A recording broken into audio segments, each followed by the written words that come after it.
Hey guys, welcome to another video. Are you an obedient? I have a video for you. You are going to watch this video. I'm going to release it for you. But before I release this video for you, try as much as possible to share this video to other people out there to watch. It's an amazing video. It shows the convener of our Mumu Don't Do, Charly Boy, was interviewed on Arise Televisions.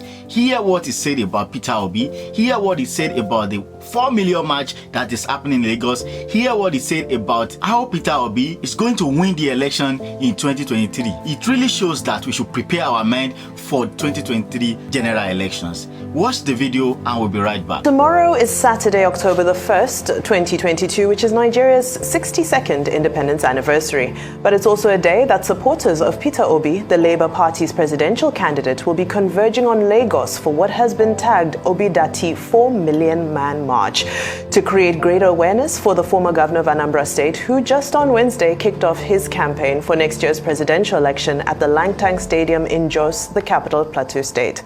Well, to give us a better view of what to expect tomorrow in Lagos, we're now being joined by popular human rights and political activist and entertainer Charly Boy and Dr. Moses Paul, Assistant National Youth Leader for the Labour Party. It's great to have you. Good afternoon, gentlemen. Straight into it. Yeah, it's good to have you. We've already seen a little bit of litigation back and forth about the routes and the areas that you will be allowed to proceed through. So, what's the plan for tomorrow? What have you given? Has been given a green light? Dr. Moses. Yeah, of course, there's going to be movement from different places, and of course we're going to honor the fact that we're not going to be stopping at the gate. At the locator. Yes, but I mean processions can go through there, but the convergence center is going to be at the Surulere Stadium. That's where we're going to take the procession. I mean, the bulk of the people are going to be there, and we're going to do what we do best. Is about we're marching for good governance. We're marching to say that enough of the subjugation, the pulverization, the ineptitude, the inefficiency of all the things that we've suffered, the terrorism, the banditry, all the things that have gone bad, in this country. This is what we're standing up against, and that's what we're going to see. The will of the people is in their strength. Their strength is visible in their character, and you're going to see character tomorrow, with the young people marching out, singing songs and motivating and getting inspired, going beyond just ordinary citizens to what we call power citizens, to hold account, leadership, and governance. This is what tomorrow's march is going to be about. Well, to add to what he just said, it's going to be like a carnivalish kind of thing, like we always say, come and be inspired, because they're going to be guest speakers and stuff like that, and youths need to really understand that this battle is in their hands, like I've always maintained that the salvation of this country lies in the hands of its exceptional people.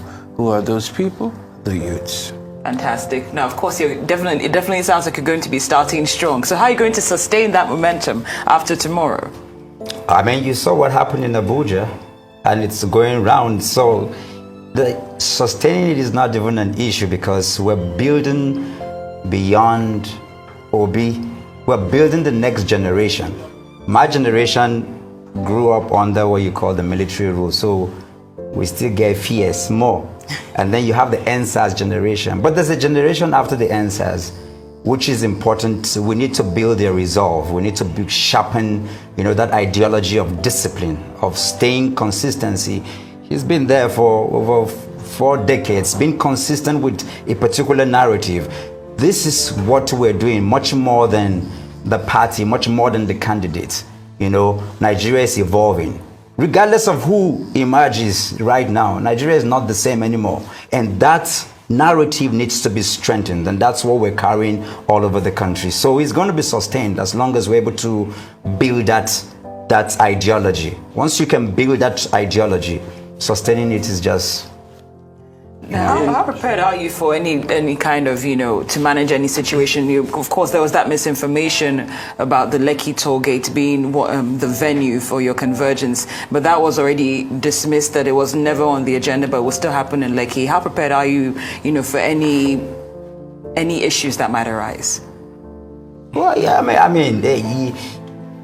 what we are about, and I'll take it from what happened in Abuja. We cleaned after ourselves, we fed ourselves, we look beyond the parochialism of religion, ethnicity, tribe, and anything that would lead to any rancor. We went beyond all of those things, and of course we held, the ideology of brotherhood. We stood together, and that's what I think will be seen tomorrow. So I don't even think there's going to be any eventuality, because the mindset is already built. We're here to support. We're here to strengthen. We're here to work. We are the government. This is what it is about. Yeah.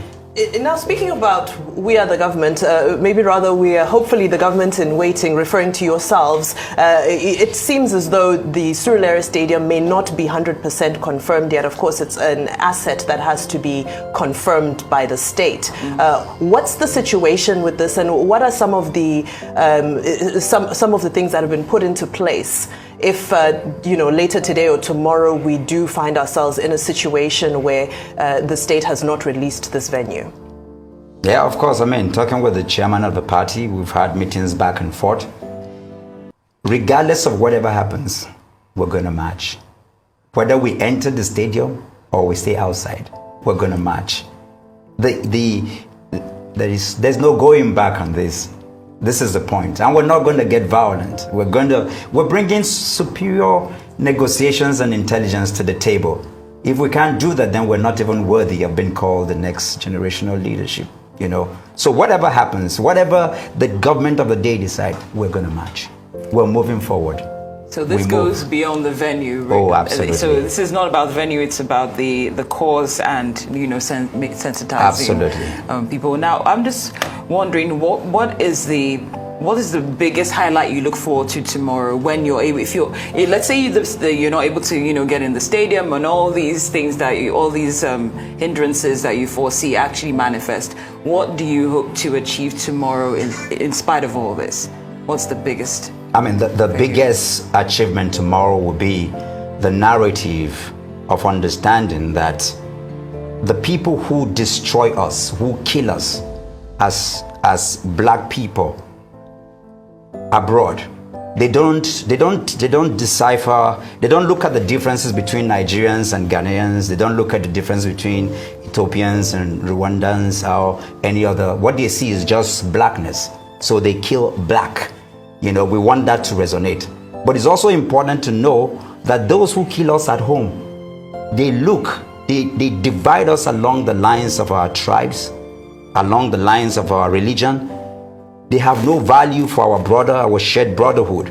These are the messages we're passing tomorrow. We're saying that those who see the numbers, who make calculations, mathematical calculations, who are the politicians that use us as tools for brigandage, for destruction. We're raising the value of consciousness for people to understand the difference between policy, politics, governance and leadership, because these are the values we're raising. So it's a serious business for us tomorrow. We'll get on those trucks, we'll sing those songs, we dance together, but we're sending a strong message out that it's beyond all of these things, because the reality that sits right now with the new Nigerians that we have is beyond any of the things that our parents have faced. And on that note, I'm glad you mentioned policy, politics, and so forth. Charly boy, I'll just turn to you at this moment. Let's talk a little bit about political soft power, because when we think about the use of the stadium, for example, some of these negotiations are, an outcome of political soft power that your movement has been accused of not having. People have accused the movement of being, just young people. What's before it was movement? The movement that will be marching tomorrow. That's the Labour Party movement, the Obidati 4 Million Man March. Is that not your movement? No. Okay, what do you stand for, and why are you taking part and being vocal in this? I just want young people to finally realize that everything is in their power and in their hands. They've been sort of brainwashed over the year that they don't have the voice, they don't have the power, they don't have the wherewithal to make this change. And nobody's going to make that change for them. So my own is to just make sure that I keep inspiring them, to make sure that because if they are not at the table where their future is being discussed, then there's no future for them in this equation. And if they have to change that status quo, they have to take it back. It's not something that, oh yeah, we're tired. Okay, you young people can come take it over. The future belongs to the youth. The future belongs to the youth.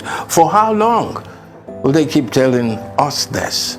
So my job primarily is to escort my children to the stadium or to the street or wherever, and to get people who know about the real situation on ground to talk to young people, to inspire them, to ginger them, to encourage them that they're on the right path.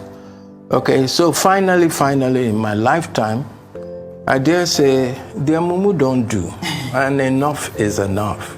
Very well said. So that's my role as the area father. Okay, because there's nothing that delights a father when he has children who can represent, who can hold forth, you know. So I'm just here for the ginger. Nicely said. No, go ahead. All right, Dr. Moses, Charlie. Welcome back. I think you forwarded that video. What do you really think about what these guys have said about Peter Obi? It's so amazing, right? That is it. We have to make sure that we campaign vigorously this time around so that we can win this election for our generation, for the next generation in Nigeria.